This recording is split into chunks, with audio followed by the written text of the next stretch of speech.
하나님의 크신 은혜가 오늘 성탄절 주일 예배에 여러분 삶 가운데 임하시길 주님의 이름으로 축원합니다. 오늘 마태복음 1장 18절로 23절 말씀 가지고 임마누엘로 오신 예수님 이란 말씀으로 함께 나눌 때에 큰 은혜가 넘치시길 주님의 이름으로 축원합니다. 모스트라는 체코의 단편 영화가 있습니다. 이 모스트는 한국말로 다리, 영어로 브릿지라는 뜻입니다.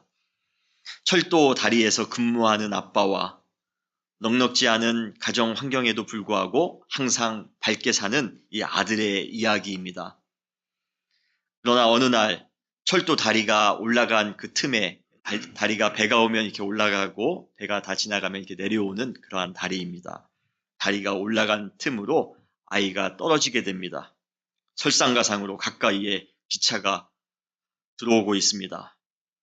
올라간 다리를 내리면 아들이 죽을 것입니다.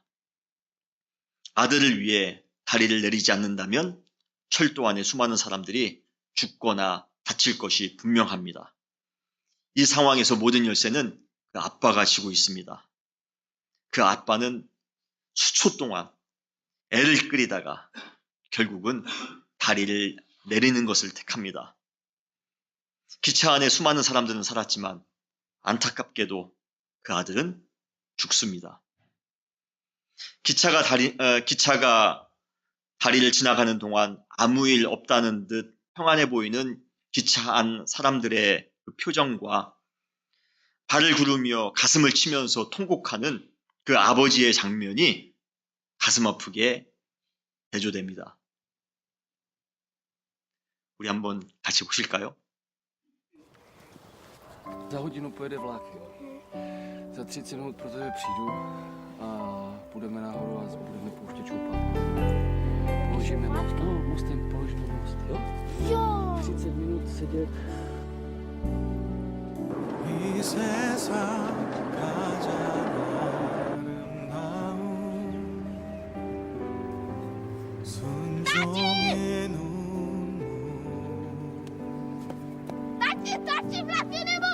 온 세상 다시 빛나게 한 생명의 눈물 그가 이 땅에 오신 이유 죽어야 살게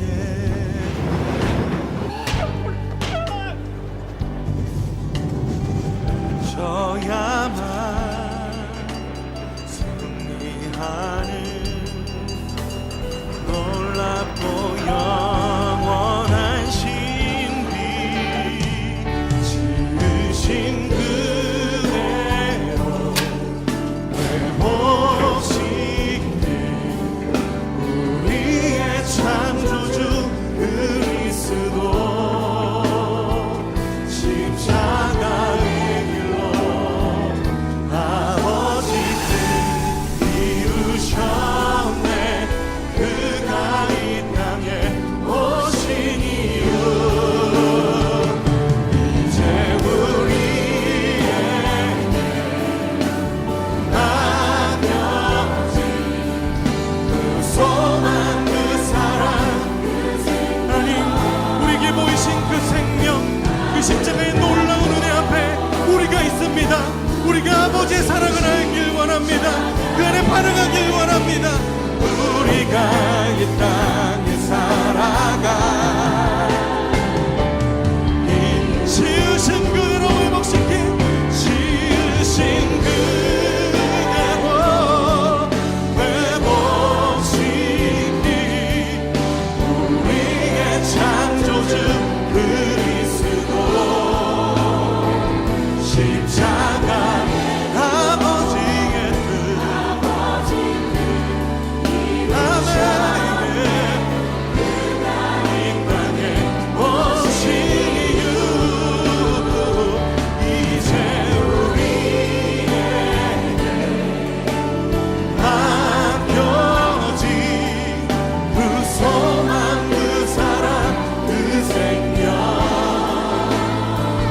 아름답고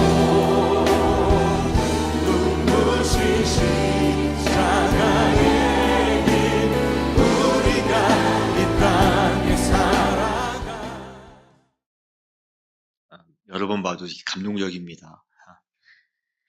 누군가의 희생으로 우리가 살았다면 그것은 우리에게 말할 수 없는 큰 기쁨일 것입니다. 죽을 뻔했는데요. 그러다 살았는데요. 그 기분을 우리는 어떠한 언어나 어떠한 감정으로 표현할 수가 없습니다. 그러나 희생당한 쪽 입장에서, 즉 희생당한 그의 가족이나 그의 사랑하는 사람 입장에서는 여러분 큰 아픔이 또 아닐 수가 없습니다. 며칠 전에 자살하려는 사람을 살리려다 고층 아파트에서 발을 헛디뎌 목숨을 잃은 경찰관의 이야기가 우리에게 큰 감동을 주었습니다. 자살을 막아 생명을 구한 그 가정 입장에서는 얼마나 감사하며 얼마나 큰 기쁨이겠습니까? 그러나 생명을 잃은 가정 입장에서는 얼마나 큰 아픔일까? 그 가족의 마음을 생각하니 참 안타까웠습니다. 그 크리스마스 선물을 주려고 6살짜리 아들이 있답니다. 그 경찰관이. 6살짜리 아들한테 크리스마스 선물을 주기 위해서 다 준비해놨는데 경찰 업무를 다하다가 죽음에 이른 그 경찰관의 이야기가 얼마나 참 안타까운지 모릅니다. 성탄절, 수많은 사람들이 예수 그리스도의 탄생을 기쁨으로 축하하고 있습니다. 우리도 아까 기쁘게 찬양했죠? 기쁘다 구주 오셨네. 만백성 맞으라. 물론 죄로 인해 고통받고 있는 상황에서 우리를 죄에서 구원해 주실 예수님의 탄생은 우리에게 큰 기쁨이 아닐 수가 없습니다. 너무 큰 기쁨이죠. 주님 아니었으면 우리는 죄로 인해 다 죽을 수밖에 없었는데요. 구원받을 수 있는 방법이 하나도 없었는데요. 주님이 이 땅 가운데 오셔서 우리는 구원받을 수 있어 얼마나 감사합니까? 그런데 하나님의 입장에서는 어떨까요? 인간의 구원을 위해 하나밖에 없는 독생자 외아들을 천하디천한 이 땅 가운데 보내시는 하나님의 마음, 그리고 이 땅에 잠시 있을 동안에 큰 성공이나 인기를 누리며 화려하게 사는 것이 아니라 조롱과 비난 끝에 십자가에서 온몸을 찢기시며 죽어야만 하는 그 아들을 사지로 보내는 그 아버지의 마음을 생각해 보신 적 여러분 있으십니까? 저는 왜 이렇게 그 하나님의 얼굴이, 그때의 하나님의 얼굴이 이 모스트라는 영화에 나오는 그 아버지의 얼굴과 오버랩되는지 모르겠습니다. 여러분 어떠신가요? 여러분 돌잔치 가보신 적 있으시죠? 저도 돌잔치를 여러 번 간 적이 있는데요. 저는 돌잔치에 가면 그 잔치가 그 아이를 위한 잔치인지 아니면 부모와 어른들을 위한 잔치인지 구분이 안 될 때가 솔직히 많이 있습니다. 아이는 울다 지쳐 한쪽 구석에서 축 처져 자고 있습니다. 그렇죠? 그리고 아이의 상태는 전혀 고려하지 않고 어떤 어른들은 술에 취해, 아니 왜 저는 돌잔치에 왜 술을 마시는지 모르겠어요. 그 아이가 뭘 좋아한다고. 술에 취해 추태를 부리며 고성을 부리는 그러한 어른도 있습니다. 자기의 자랑을 늘어놓는 그러한 어른도 비일비재합니다.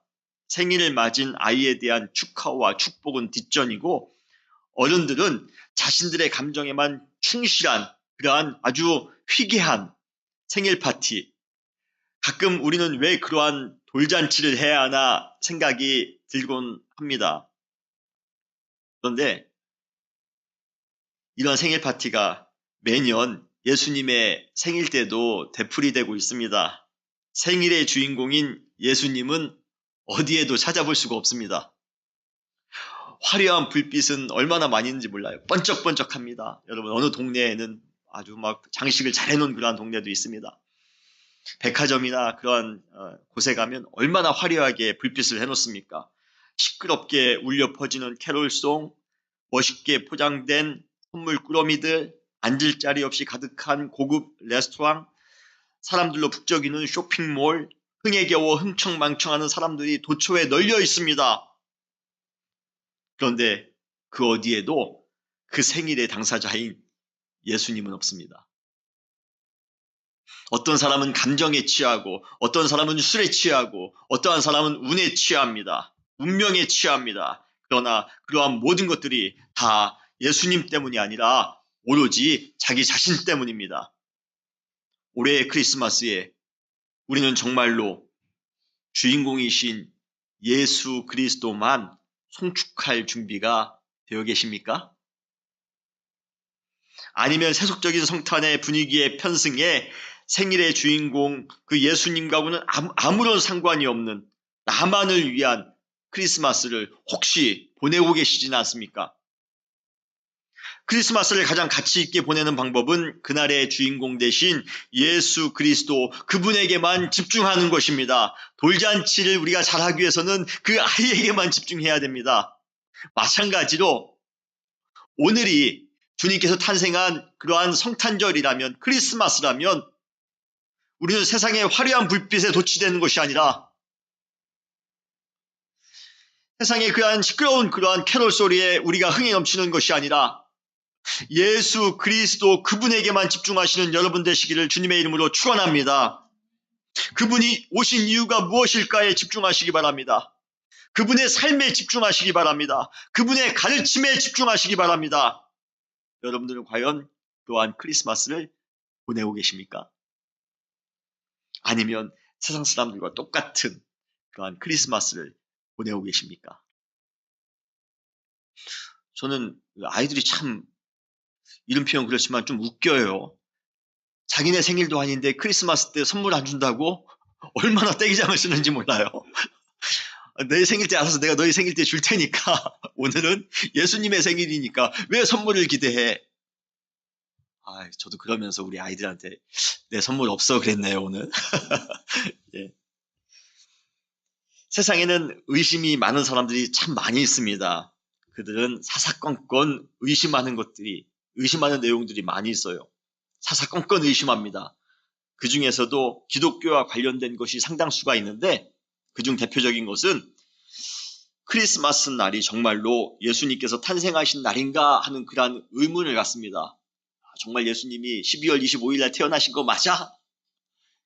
그러한 의문을 가지고 사는 사람들이 많이 있습니다. 그러면서 크리스마스가 예수님이 태어나신 날이 아니라는 것을 역사적인 그러한 증거를 통해서 제시하려고 합니다. 근데 저는 그게 참 뭐가 의미가 있을까? 정확한 탄생일에 대한 논쟁이 뭐가 의미가 있을까? 사람은 누구나 태어나면 탄생일이 있기에 마련입니다. 예수님도 이 땅 가운데 육신으로 오셨기 때문에 탄생일이 있습니다. 그냥 탄생일이 있다라는 것이 중요한 것이죠. 사실 더 중요한 것은 탄생에 있어서 더 중요한 것은 예수님께서 정확하게 언제 태어나셨다. 그것이 아니라 그분이 왜 이 땅에 태어나셨는가 한 것 아니겠습니까?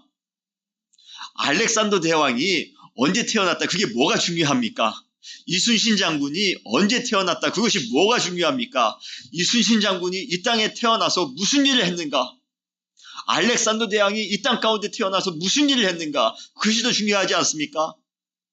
예수님께서 이 땅 가운데 12월 25일 날 오신 것도 중요하지만 더 중요한 것은 왜 오셨을까? 오늘 여러분들에게 그 두 가지 예수님께서 이 땅 가운데 오신 두 가지 이유를 말씀드리겠습니다. 이 두 가지 이유를 정확하게 할 때 우리는 크리스마스를 의미 있게 보낼 수가 있습니다. 탄생하신 의미를 정확하게 알아야 우리는 의미 있는 크리스마스를 보낼 수가 있는 것입니다. 첫 번째, 예수 그리스도가 탄생하신 이유는 우리를 구원하시기 위해서입니다. 다시 따라하시겠습니다. 우리를 구원하시기 위해서다. 마태복음 오늘 본문 1장 18절로 23절은 대표적인 예수님의 탄생 이야기입니다. 이 구절에서 마리아와 약혼한 사이인 요셉은 일생일 때에 가장 중요하면서도 신비한 사건을 연달아 경험합니다. 첫 번째 뭡니까? 약혼한 그 약혼자 마리아가 임신했다라는 소식을 알게 됩니다. 와, 청천벽력이 아닐 수가 없습니다. 오늘 18절에 예수 그리스도의 나심은 이러하니라. 그의 어머니 마리아가 요셉과 약혼하고 동거하기 전에 성령으로 잉태된 것이 나타났더니 라고 말씀하고 계십니다. 우리는 이미 이 내용의 결말을 잘 알고 있기에 그냥 그러려니 하면서 이 구절을 읽습니다만 막상 정말 이러한 일들이 여러분 주변에서 일어난다면 얼마나 황당할까요? 내가 사랑하는 사람이, 내가 약혼한 사람이, 우리 자녀와 약혼한 사람이 갑자기 임신했답니다. 내가 알지 못하는 그런 임신을 했답니다. 여러분, 좀 표현이 그렇지만 막장 드라마일 수도 있습니다. 그렇지 않습니까? 그런 이상한 드라마 같은 사실을 상대방이 알았을 때 그가 느꼈을 배반과 분노는 이루 말할 수 없었을 것입니다. 요셉이 그 충격적인 사실을 알고 어땠을까? 요셉의 대응은 그러나 너무도 침착합니다. 그러한 사실을 드러내지 않고 가만히 끊고자 하였다라고 성경은 말씀하고 계십니다. 어떻게 그렇게 대응할 수 있었을까? 저는요, 두 가지 이유 중에 하나라고 생각합니다. 첫 번째는 약혼자가 나 몰래 임신을 했어도 별로 관심이 없을 만큼 사랑하지 않았든지, 아니면 너무 사랑한 나머지 나 몰래 임신을 했다 할지라도 그녀의 인생을 끝까지 지켜주고 싶었던지, 어떤 것일까요? 아마 저는 후자가 아닐까 싶습니다. 지켜주고 싶었던 거예요. 성경은 그러한 요셉을 뭐라고 부르고 있습니까? 의로운 사람이다 라고 부르고 있습니다. 사랑이 많은 사람이다 라고 부르고 있습니다. 보호해주고 싶었던 것입니다. 그런데 이 첫 번째 사건, 임신한 사건보다 더 기가 막힌, 더 놀라운 사건이 두 번째 연달아 일어나고 있습니다. 바로 꿈속에서 주의 사자를 만난 것입니다. 그 꿈은 사랑하는 여인에게 잠시 가졌던 그 의심을 해결해 줄 뿐만 아니라 태어날 아이의 정체가 무엇인지를 알게 되었다는 점에서 매우 큰 의미가 있습니다. 일단 사랑하는 마리아의 임신은 그녀의 부정적인 정욕에서 나온 것이 아니라 성령을 통해 역사한 신비한 사건이라는 것입니다. 20절을 보면 다윗의 자손 요셉아, 내 아내 마리아 데려오기를 두려워하지 말라. 그에게 잉태된 자는 성령으로 된 것이라. 그녀가 부정적인 일을 범해서 된 것이 아니라 성령님께서 역사하셨기 때문에 성령으로 잉태한 것이라. 여러분 믿으십니까? 그리고 나아가 그 아이의 사명이 무엇인지를 주의 사자는 이렇게 선언하고 있습니다. 마태복음 오늘 본문 1장 21절, 아들을 낳으리니 그의 이름을 예수로 하라. 이는 그가 자기의 백성을 그들의 죄에서 구원할 자이심이라. 할렐루야. 주님께서 이 땅 가운데 오신 이유가 바로 우리를 죄에서 구원하기 위하여 오셨음을 여러분 믿으시길 바랍니다. 크리스마스는 한 겨울 그리고 한 해가 마감하는 시점에 정교하게 놓여 있습니다. 여름에 오실만도 하고 가을에 오실만도 한데 크리스마스가 추운 겨울 한복판에, 그것도 연말이 끝나는 그러한 시점에 놓여 있습니다. 왜 그때 오셨을까? 여러분 그렇게 생각해 보신 적 없으십니까? 저는 가끔 그런 생각을 했어요. 왜 예수님께서 이 추운 날 오셨을까? 왜 크리스마스가 겨울 그리고 연말에 있는 것일까? 여러분, 좌절과 고통, 고독과 가난 가운데 있어 본 사람이라면 겨울이 가져다주는 그 추위와 연말이 가져다주는 외로움이 무엇을 의미하는지를 잘 알고 있을 것입니다. 여러분, 추운 겨울날 보일러 뗄 기름이나 연탄도 없이 냉방에서 오돌오돌 떨면서 추위에 떨면서 있는 그 소년소녀 가장들, 독거노인들, 노숙자들은 과연 무슨 생각을 하면서 그 긴 밤을 보낼까? 여러분 생각해 보신 적 있으십니까?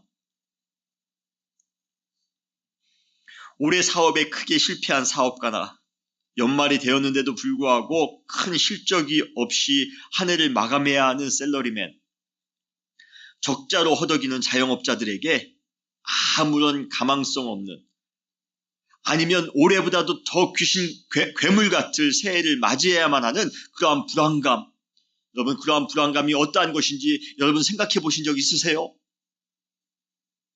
여러분 겨울과 연말은 약자들에겐 더욱더 혹독한 그러한 시간입니다.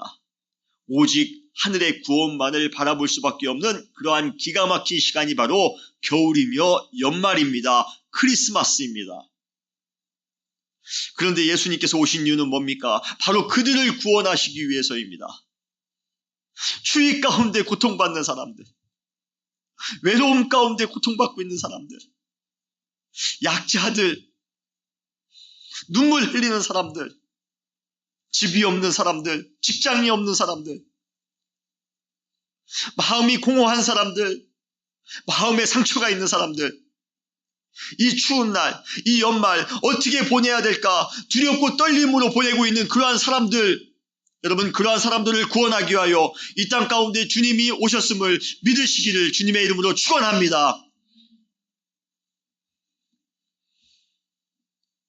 겨울보다 더 춥고 연말보다 더 고독한 우리 각자의 삶의 문제로부터 우리를 구원하시기 위하여, 그리고 본질적으로 우리 안에 있는 죄의 문제를, 우리의 영혼을 괴롭히는 죄의 문제를 해결해 주시기 위하여, 구원해 주시기 위하여 이 땅 가운데 주님이 오셨음을 여러분 믿으시기를 바랍니다. 어느 때보다도 더 추운 겨울을 보내고 계시는 분이 혹 우리 가운데 계십니까? 어느 때보다도 연말이 더욱더 우울하신 분이 이 자리에 혹 계십니까? 내가 그렇지 않다 할지라도, 우리 가정은 그렇지 않다 할지라도 여러분 우리 주변에 그러한 분들이 얼마나 많이 계신지 모릅니다. 주님께서 이 땅 가운데 왜 오셨습니까? 왜 겨울에 탄생하셨습니까? 바로 그러한 우리를 구원해 주시기 위하여, 우리의 죄로부터 주님께서는 우리를 구원해 주시기 위하여 이 땅 가운데 오셨음을 믿으시기를 주님의 이름으로 축원합니다. 두 번째로 예수님께서 이 땅 가운데 오신 이유는 주님께서는 임마누엘로 오셨다라고 말씀하셨습니다. 임마누엘의 뜻이 무엇입니까? 바로 주님이 우리와 함께 계신다라는 그러한 뜻입니다. 예수님께서 이 땅 가운데 임마누엘로 오신 이유는 바로 우리와 함께 계시기 위해서입니다. 여러분 믿으십니까? 오늘 본문 23절에 보면 보라 처녀가 잉태하여 아들을 낳을 것이요 그의 이름을 임마누엘이라 하리라 하셨으니 이를 번역한즉 하나님이 우리와 함께 계시다 함이라. 예수님께서 이 땅 가운데 오신 이유는 거창한 종교적인 이유 때문이 아니라 단지 우리와 함께 계시고 싶었기 때문입니다. 올해 초까지 우리 가족과 제가 떨어져 지내지 않았습니까? 한 8개월 동안 떨어져 지냈습니다. 떨어져 지내면서 가족들이 있는 애틀랜타가 가끔은 왜 이렇게 그리웠는지 모릅니다. 가족들 보고 싶다. 애틀랜타에 가고 싶었던 이유가 뭘까요? 가서 우리 가족들한테 뭐 거창한 무언가 큰 일을 해주고 싶어서일까요? 아닙니다. 가서 가족들과 같이 더불어 함께 있고 싶었기 때문입니다. 같이 식사하고 같이 대화하고 같이 게임도 하고 같이 시간을 보내고 싶어서 같이 일상을 나누기 싶었기 때문입니다. 예수님께서 이 땅 가운데 오신 이유도 물론 십자가를 지고 부활하셔서 우리를 죄로부터 구원하시려는 그러한 큰 원대한 그러한 이유도 있지만 그 이전에 단순히 우리와 함께 계시고 싶어서, 우리와 소소한 일상을 함께 나누고 싶어서, 우리와 같이 깊이 교제하고 싶어서 이 땅 가운데 오셨을 것이라 믿습니다. 이것이 바로 임마누엘입니다. 이것이 주님이 우리와 함께 계시다라는 그러한 의미입니다. 여러분 몬스터 코어포레이션이라는 그러한 유명한 애니메이션 영화가 있습니다. 여러분 혹시 보신 분 계십니까? 저는 그 몬스터 코어포레이션이라는 그런 애니메이션 굉장히 재밌게 잘 봤는데요. 그 영화에 보면 괴물의 세계와 인간의 세상이 엄격하게 구분되어져 있어서 절대로 그 경계선을 범해서는 안 된다는 것이 그 영화의 주 내용입니다. 만약에 그 경계가 무너져 상대방의 세계에 들어가는 순간 그 세상은 치명적인 비상이 걸립니다. 우리 인간의 세계에 몬스터가 들어오면 우리 세계에 큰 두려움이 쌓입니다. 또 우리 인간이 몬스터 세계로 들어가면 아주 재미있는 발상이지만요. 우리 인간이 몬스터 세계에 들어가면 몬스터 세계도 비상이 걸립니다. 절대로 인간은 몬스터 세계에, 몬스터는 인간 세계에 들어올 수 없습니다. 예수님 당시까지만 해도 신의 세계와 인간의 세계는 철저하게 구분되어져 있었습니다. 몬스터 코어포레이션 영화처럼 철저하게 구별되어져 있었습니다. 신의 세계와 인간의 세계의 교류는 원천적으로 가능하지가 않았습니다. 불가능했습니다. 가끔 신이 인간의 세계에 개입하는 경우도 있긴 하지만 전혀 동등한 차원에서가 아니었습니다. 구약에서 봐도 이스라엘 백성들이 하나님과 대면하는 것만으로도 죽는 것이라 생각했습니다. 왜요? 하나님은 하나님이시기 때문에 그렇습니다. 그러한 생각을 가지고 있던 사람들에게 하나님께서 우리와 함께 계신다? 그분의 세계에 계신 것이 아니라 우리 인간의 세계에 오셔서 우리와 함께 계신다? 그것도 신이, 그것도 하나님이 우리와 함께 계신다는 것을 이해하기는 매우 힘들었을 것입니다. 이스라엘 백성들 입장에서 하나님이 함께 하신다는 것은 매우 정치적인 사건이며 그리고 민족적인 차원의 구원인 경우가 많이 있었습니다. 거창할 때만 하나님이 임재하셨습니다. 하나님께서 함께 하신다는 것은 대부분의 경우 전혀 개인적인 차원이 아니었습니다. 그러나 임마누엘로 오신 예수님은 고통과 절망 가운데 있는, 그래서 사랑과 위로가 필요한 여러분 한 사람 한 사람, 여러분 개인과 교제하기 위하여 이 땅 가운데 오셨음을 여러분 믿으시길 바랍니다. 신의 세계와 인간의 세상 사이에 단단한 경계를 예수님께서는 임마누엘로 이 땅 가운데 오심으로써 완전히 깨트셨습니다. 신의 특권을 포기하시고 인간과 같은 모양으로 우리 가운데 오셔서 우리의 아픔과 우리의 고통을 친히 겪으셨기에 그분의 사랑과 그분의 위로가 더욱더 우리 마음 가운데 와닿는 것입니다. 예수님께서 탄생의 자리로 어디에서 예수님이 탄생하셨죠? 마구간에서 탄생하지 않으셨습니까? 우리와 함께 하시는 첫 장소로 택한 곳이 바로 모든 사람들이 혐오하는, 모든 사람들이 있기를 꺼리는 그러한 마구간 한켠이었습니다. 그것은 앞으로 예수님께서 우리와 어떻게 함께 하실 것인가를 명확하게 보여주는 하나의 심볼입니다. 상징입니다. 무엇입니까? 그분은 낮고 연약하고 부족한 것 투성이인 우리에게 개별적으로 개인적으로 친근하게 찾아오셔서 우리를 사랑하는 가족처럼, 우리를 사랑하는 친구처럼 함께 하시겠다라는 그 의지가 바로 마구간에 태어나신 그러한 이유인 것입니다. 주님께서 왕궁 좋은 곳에 태어나셨다면 우리가 감히 그 주님과 또 대면할 수나 있겠습니까? 그런데 주님은 가장 낮은 곳에 태어나심으로 가장 낮은 삶을 살아가는, 가장 연약한 삶을 살아가는 우리도 주님과 교제할 수 있는, 그 임마누엘의 주님과 함께 할 수 있는 그러한 은혜가 우리 가운데 주어진 것입니다. 여러분 믿으십니까? 성탄절, 예수님의 탄생하신 날입니다. 이 날은 무게감 있는 종교적인 날이 아니라 우리와 함께 하시기를 원하시는 임마누엘 주님께서 우리와 일상을 나누기 위해 찾아오신 날입니다. 주님이 우리와 교제하기를 원하십니다. 내가 이 땅 가운데 너와 교제하기 위하여 찾아왔어. 오늘 성탄절, 이 귀한 날, 또 한번 우리에게 찾아오시는, 우리 개인에게 찾아오시는, 우리의 아픔을 아시고 우리의 연약함을 아시고 우리를 구원하시기 위하여 이 땅 가운데 또 아기 예수로 탄생하신, 마구간으로 오신 그 주님을 영접하시는 여러분 되시기를 주님의 이름으로 축원합니다. 같이 기도하시겠습니다.